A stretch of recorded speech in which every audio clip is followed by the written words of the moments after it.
Hello everyone.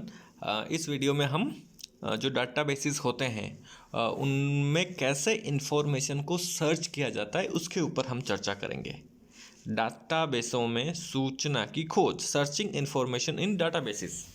अब databases अपने आप में एक इंफॉर्मेशन का भंडार होता है जिससे कि हमें इंफॉर्मेशन ढूंढनी होती है।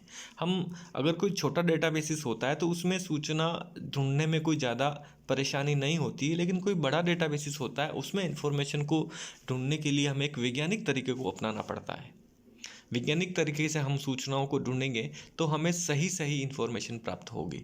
अदरवाइज़ हमें सूचनाएं तो प्राप्त होगी लेकिन उनकी संख्याएं इतनी अधिक होगी कि हमें उनमें वापस ढूंढ पाना बड़ा मुश्किल होगा।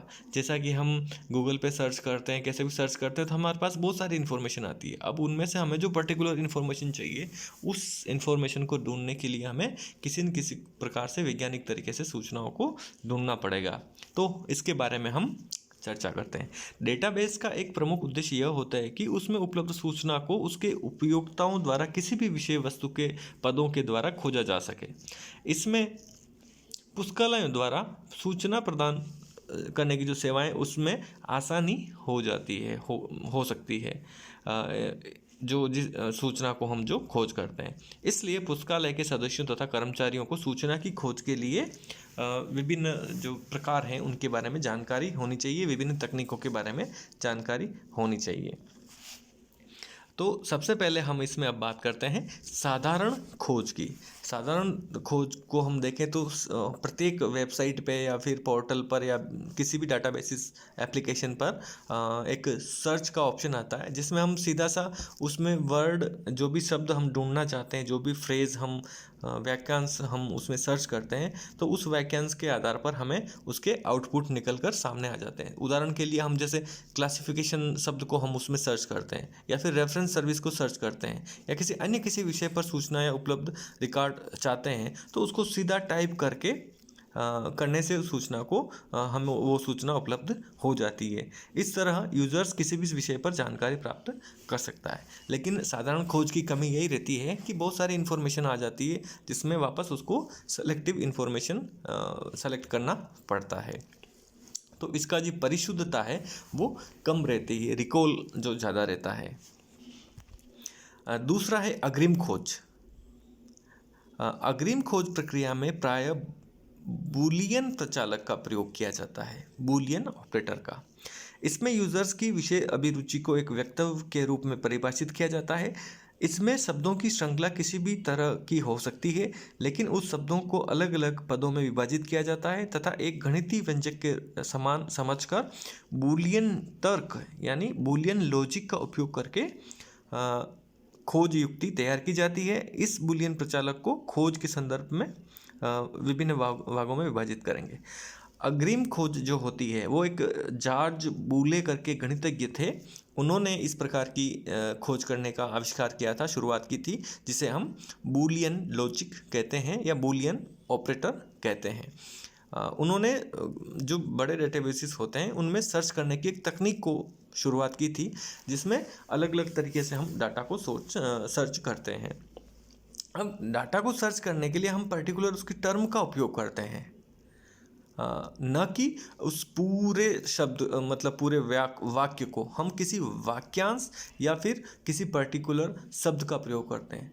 जैसे 5 लॉज ऑफ लाइब्रेरी साइंस, पुस्तकालय विज्ञान के 5 सूत्र, तो हम उसमें लॉज, लाइब्रेरी साइंस और 5 इन शब्दों का ही प्रयोग उसको ढूंढने में करते हैं जो कि बूलियन ऑपरेटर कहलाते हैं। अब बूलियन ऑपरेटर के थ्रू जो भी हम इंफॉर्मेशन सर्च करते हैं उनके ऊपर हम चर्चा करते हैं। इसमें है सबसे पहले व्यापक खोज। व्यापक खोज इस तरह की खोज में और शब्द है OR, बूलियन प्रचालक का प्रयोग करते हैं। और प्रचालक का प्रयोग प्रायः सिनोनिम्स या रिलेटेड टर्म्स या संबंधित टर्म को एक साथ जोड़ने के लिए किया जाता है। जैसे हम इस एग्जांपल में देखेंगे, इन्फॉर्मेशन चाहिए हमें A और B, तो A और B शब्द का हम उपयोग करते हैं। जैसे तो उसमें क्या A और का जो है उसको प्लस माना जाता है, जिसका उपयोग प्लस के रूप में किया जाता है। तो ए की सूचना प्लस बी की सूचना दोनों इन्फॉर्मेशन हमें प्राप्त होती है। जैसे कोई हम सर्च करना चाहते हैं किसी पुस्तक में क्लासिफिकेशन और कैटलॉगिंग, तो उसमें क्लासिफिकेशन प्लस कैटलॉगिंग यूज़ करेंगे, जिससे क्लासिफिकेशन के संबंधित और कैटलॉगिंग के संबंधित दोनों ही सूचनाएं हमें प्राप्त होगी। तो इसे हम व्यापक सर्च फॉर्मुलेशन कहते हैं। व्यापक सूचना अगर हमें प्राप्त करनी है तो हम इस बूलियन प्रचालक का उपयोग करेंगे, ए और बी कहते हैं जिसे, या फिर जब यूज़ करते हैं तब ए प्लस बी, यानी जैसे जयपुर और उदयपुर की सूचना प्राप्त करनी है तो जयपुर प्लस उदयपुर, तो उसमें जो सर्च जो सूचना निकल के आएगी वो जयपुर और उदयपुर के बारे में पूरी व्यापक सूचना निकल कर हमारे सामने आएगी। तो ये एक व्यापक प्रचालक होता है जिसे हम व्यापक प्रचालक कहते हैं। एक ज़्यादा से ज़्यादा इसमें इंफॉर्मेशन प्राप्त होते हैं। इसमें ए तथा बी दोनों के तत्व निहित होते हैं जो हम सूचना प्राप्त करना चाहते हैं। जैसे फ्लोरा और वेजिटेशन, तो फ्लोरा प्लस वेजिटेशन शब्द को हम सर्च करेंगे तो इनके संबंधित जितने भी शब्द हैं, जैसे फ्लोरा प्लस वेजिटेशन, फॉरेस्ट, फ्लोरास्टिक, मतलब ये प्लस इसके रिलेटिव या संबंधित टर्म होते हैं, वो सभी हमें रिट्राइवल होते हैं, पुनर्प्राप्त होते हैं।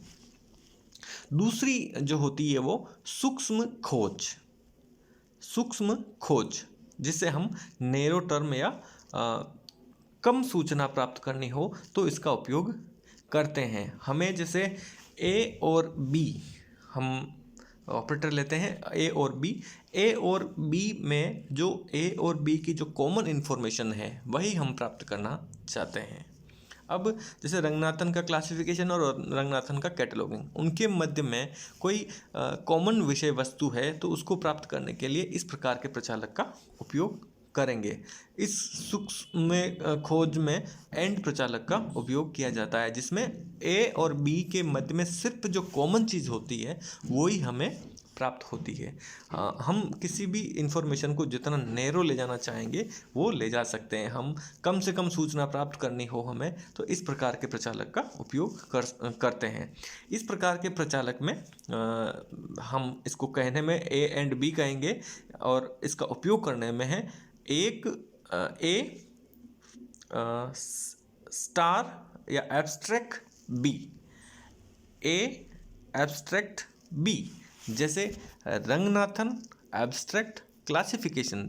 तो इसमें पुस्तकालय में क्लासिफिकेशन पर बहुत सारी पुस्तकें होती है, लेकिन रंगनाथन के द्वारा जो लिखी गई पुस्तकें वही हमें प्राप्त होगी। जैसे पुस्तकालय में हम क्लासिफिकेशन के रंगनाथन के क्लासिफिकेशन को सर्च कर रहे हैं किसी भी लाइब्रेरी की बूलियन प्रचालक के द्वारा, तो उसमें ए में क्लासिफिकेशन डालेंगे, बी में रंगनाथन डालेंगे, यानी ए स्टार या रंगनाथन स्टार क्लासिफिकेशन। तो अब क्लासिफिकेशन पे तो बहुत सारी किताबें हैं, तो रंगनाथन के द्वारा जो क्लासिफिकेशन पर लिखी हुई किताबें हैं उनकी लिस्ट हमारे सामने आएगी। तो ऐसी स्थिति में जो सर्च है वो बहुत नैरो, छोटी हो जाती है, सूक्ष्म हो जाती है, और जो हमें इन्फॉर्मेशन चाहिए वो इन्फॉर्मेशन ही प्राप्त होती है। तीसरा है प्रचालक। इसमें हमें कोई इन्फॉर्मेशन प्राप्त करनी है। अब जैसे हम राजस्थान की इन्फॉर्मेशन प्राप्त करना चाहते हैं लेकिन हम जयपुर की प्राप्त नहीं करना चाहते हैं, ऐसी स्थिति में प्रचालक का उपयोग किया जाता है। जैसे ए नॉट बी, ए की इन्फॉर्मेशन प्राप्त करनी है लेकिन बी की नहीं, ए नॉट बी, ए की प्राप्त करनी है बी की नहीं। तो पूरे राजस्थान की हम इन्फॉर्मेशन प्राप्त कर रहे हैं लेकिन हम जयपुर की नहीं करना चाहते हैं, तो उसको ए नॉट बी, यानी ए और इसको नोट को ऋण माइनस के शब्द का उपयोग किया जाता है। तो ए नॉट बी, ए ऋणात्मक बी, या फिर राजस्थान ऋणात्मक जयपुर, तो वही इन्फॉर्मेशन हमें प्राप्त होगी जो राजस्थान की है लेकिन जयपुर की नहीं है। तो इस प्रकार के जो ऑपरेटर होते हैं उसको हम प्रचालक कहते हैं। अगर हमें अपनी सर्च फॉर्मुलेशन में इस तरह के रिकॉर्ड सूचना चाहिए जिसमें कोई विशेष टर्म उपलब्ध ना हो, तो ऐसी स्थिति में हम नोट प्रचालक का उपयोग करते हैं। ए नोट बी, यानी ए के तत्व निहित होते हैं पर बी के तत्व निहित नहीं होते हैं। ये प्रमुख 3 प्रकार के जो बूलियन ऑपरेटर थे जिनके ऊपर हमने चर्चा की थी। और एक अन्य प्रकार के प्रचालक होते हैं जो बूलियन ऑपरेटर नहीं होके सामान्य ऑपरेटर होते हैं, जो हम सामान्य सर्च करते हैं। जैसे ट्रंकेटेड प्रचालक। ट्रंकेटेड प्रचालक हम सामान्य तौर पे यूज़ करते हैं, जो हम जैसे गूगल पे कोई सर्च करते हैं तो हम अपना शब्द लिखते हैं, कोई भी वर्ड जो भी है, फ्रेज़, वाक्यांश वगैरह लिखते हैं, तो उस प्रकार की सूचनाएं हम लिखकर हमारे सामने आ जाती है। इसमें एक बूलियन इस प्रकार के प्रचालक में ट्रंकेटेड प्रचालक का उपयोग होता है, जिसमें कि हम कभी कभी एक रूट वर्ड के द्वारा उससे संबंधित सभी पदों को सामूहिक रूप से प्राप्त कर सकते हैं। जैसे हम कोई वर्ड जो डिक्शनरी या फिर जो अल्फ़ाबेटिकल वर्ड होते हैं, जैसे इकोनॉमिक्स शब्द है, तो इकोनॉमिक्स में हम इकोनॉम, ECONOM, इकोनॉम शब्द का हम उसमें सर्च करेंगे तो इकोनॉम से संबंधित जितने भी शब्द हैं वो सभी आ जाएंगे। जैसे इकोनॉमिक्स, इकोनॉमी, इकोनॉमिकल इत्यादि वर्ड उसमें आ जाएंगे। तो इस प्रकार की खोज होती है वो ट्रंकेटेड खोज कहलाती है। और इसके लिए कोई भी शब्द जैसे इकोनॉम लिखा तो इकोनॉम के आगे हमें प्लस का उपयोग किया जाता है, और उस प्लस से के उपयोग के द्वारा हम उस पर्टिकुलर जो अल्फ़ाबेटिक शब्द है उसके संबंधित जितने भी इंफॉर्मेशन है वो सब हमें प्राप्त हो जाएगी। इसमें अधिकतम सूचनाएं प्राप्त होने के चांसेस रहते हैं, परिशुद्धता इसमें कम होती है। जो हमें इंफॉर्मेशन चाहिए वो इंफॉर्मेशन के मिलने के चांसेस तो रहते हैं, लेकिन रिकॉल यानी पुनर्प्राप्त अधिकतम सूचनाएं होती है। अन्य एक और है जिसे हम प्रॉक्सिमिटी या एडजेंट वर्ड सर्च कहते हैं। प्रॉक्सिमेट्री मीन्स नियर, बहुत ही पास में, पास के जो सूचनाएं होती है वो इसके द्वारा खोज करते हैं। कभी कभी उपयोक्ता को ऐसी खोज की आवश्यकता होती है जिसमें 2 पदों का प्रयोग किसी अभिलेख में या तो एक साथ हुआ हो या उन पदों के मध्य में एक विशेष संख्या में शब्द का प्रयोग हुआ हो। इस तरह की खोज में दोनों पद एक ही अभिलेख में होते हैं। किसी पर्टिकुलर अभिलेख में हम कोई सर्च करते हैं और साथ साथ जिनका उपयोग हुआ हो, चाहे वो संख्यात्मक या किसी विशेष संख्या के द्वारा हुआ हो, तो ऐसी स्थिति में हम इस प्रॉक्सिमिटी द्वारा हम सूचना को सर्च करते हैं। तो ये अन्य प्रचालक थे जिसे हम ट्रंकेटेड और प्रॉक्सिमेट्री प्रचालक कहते हैं। और बूलियन लॉजिक के द्वारा जो 3 प्रकार के उपयोग किए जाते हैं प्रचालक, वो एंड और नॉट। हम एक एग्जाम्पल के रूप में समझेंगे। जैसे एंड और नॉट का उपयोग जो बूलियन प्रचालक है उनमें, जैसे पप्पी और किटेन, अब इनमें एंड का उपयोग करेंगे तो पप्पी और किटेन के बीच में जो कॉमन विषय वस्तु, जो कॉमन बात है वो ही आएगी, जिसे हम स्टार के द्वारा प्रदर्शित करते हैं।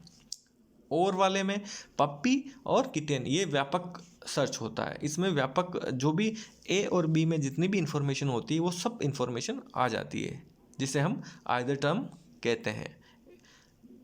पप्पी और किटेन की टोटल जो भी इंफॉर्मेशन है वो हमें प्राप्त होगी। और नोट में ए नोट बी मानी ए माइनस बी, तो पप्पी की इंफॉर्मेशन चाहिए, लेकिन पप्पी के साथ जुड़ा हुआ किटेन है वो इंफॉर्मेशन हमें नहीं चाहिए, तो सिर्फ पप्पी की इंफॉर्मेशन प्राप्त होगी जिसमें कि किटेन नहीं होगी। तो इस प्रकार के जो प्रचालक होते हैं वो बूलियन प्रचालक होते हैं। इस प्रकार की खोज होती है वो बूलियन खोज कहलाती है, बूलियन सर्च कहलाता है। जैसे एक एबेस्को होस्ट करके एक कंपनी है जो कि सूचना की इंफॉर्मेशन की प्रणाली है, जिसमें हम विभिन्न पत्रिकाएं वगैरह पब्लिश करती है, तो हम यहाँ से इंफॉर्मेशन प्राप्त करते हैं, एक डिजिटल लाइब्रेरी के रूप में काम करती है। तो इस प्रकार की सर्च सिस्टम होता है। एंड और नोट, जैसे इसमें एग्जांपल लिखा हुआ है रेट और रेट्स, तो रेट और रेट्स के संबंधित इन्फॉर्मेशन है वो नीचे निकल कर सामने आ जाती है। इसमें बेसिक सर्च भी है, एडवांस सर्च जो कि एंड और नोट है, बेसिक सर्च जो सामान्य सर्च होती है, और सर्च हिस्ट्री भी आती है। तो इस प्रकार की जो इन्फॉर्मेशंस हैं जिनको हम किसी भी लाइब्रेरी से या किसी भी डाटाबेस से प्राप्त करते हैं, तो ये जो इंफॉर्मेशन सर्च की टेक्निक है वो बूलियन सर्च, सामान्य सर्च और अन्य सर्च कहलाते हैं। और इस प्रकार की जो सर्च होती है वो सभी प्रकार की, जैसे भारत की जो राष्ट्रीय पुस्तकालय है वहाँ पर भी उपलब्ध है, निस्केयर में उपलब्ध है, जो इन्फॉर्मेशन के जितने भी संस्थान होते हैं उन सभी संस्थानों में उपलब्ध होती है सर्च सिस्टम। इन्फिलिपनेट में इसका उपयोग किया जाता है, और कोई बड़ी लाइब्रेरी जिसका वेब पोर्टल जो वेबसाइट बनी होती है उनके ऊपर ये सर्च के जो मेन्यूज़ वगैरह बने हुए होते हैं, जिससे कि हम सूचना आसानी से प्राप्त कर सकते हैं।